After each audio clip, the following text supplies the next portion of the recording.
السلام علیکم ناظرین، آپ دیکھ رہے ہیں اسمارٹ نیوز۔ الیکشن کمیشن نے اروز کو انتخابی نتائج جاری کرنے سے روک دیا۔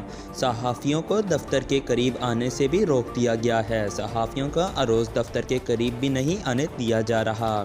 تفصیلات کے مطابق الیکشن کمیشن آف پاکستان نے راتوں رات الیکشن جاری کرنے کا پہلے سے طے شدہ نظام تبدیل کر دیا ہے۔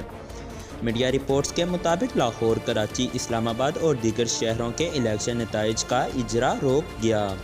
اروز نے نتائج جاری کرنا روک دیے۔ اروز تک رسائی اور رابطہ بھی نہ ہونے پائے انکشاف صحافیوں کو اروز دفتر جانے سے روک دیا گیا ہے۔